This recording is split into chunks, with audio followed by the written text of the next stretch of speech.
باللہ من الشیطان الرجیم بسم اللہ الرحمن الرحیم۔ ناظرین و سامعین، السلام علیکم ورحمۃ اللہ وبرکاتہ۔ اردو ڈراموں کے مشہور رائٹر خلیل الرحمن قمر لکھتے ہیں کہ میں جب چھوٹا تھا تو بڑا انا پرست تھا اور غربت کے باوجود کبھی بھی استعمال شدہ یا لنڈے کے کپڑے نہیں پہنتا تھا۔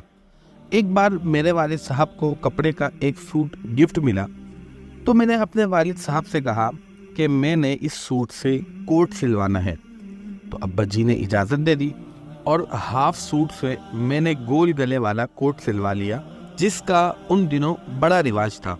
وہ کوٹ پہن کر میں چچا کے گھر گیا تو چاچی اور کزنز نے فٹ سے پوچھا، اوے خلیلے کوٹ کتھوں لے آئی؟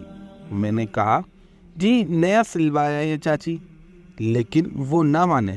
میں نے قسمیں بھی کھائی لیکن ان کو اعتبار نہ آیا۔ خالہ اور پھپھو کے گھر گیا تو وہاں بھی کچھ ایسا ہی ہوا۔ میں گھر آیا اور کوٹ اتار کر پھینک دیا اور رونے لگ گیا۔ گھر کے حالات کچھ ایسے تھے کہ کوئی بھی ماننے کو تیار ہی نہیں تھا کہ خیلہ بھی نیا کوٹ سلوا سکتا ہے۔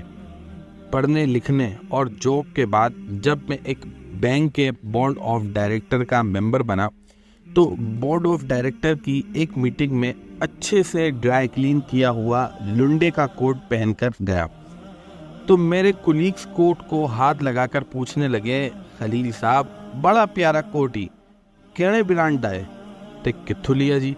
لوت تے سٹیچنگ بھی کمال ہے۔ میں بنا کوئی شرم محسوس کرتے ہوئے بولا، بھائی جان لنڈے چوں لے آئی؟ لیکن وہ نہ مانے۔ میں نے قسمیں بھی کھائیں پھر بھی ان کو اعتبار نہ آیا اور اب کی بار میں رونے کے بجائے ہنسنے لگ گیا تھا۔ سچ یہ ہے کہ یہ معاشرہ بڑا منافق ہے، غریب کی سچ پر بھی اعتبار نہیں کرتا اور امیر کے جھوٹ پر بھی صداقت کی مہر لگا دیتا ہے۔ یہاں لوگوں کی نہیں، ان کے بینک بیلنس کی عزت ہوتی ہے۔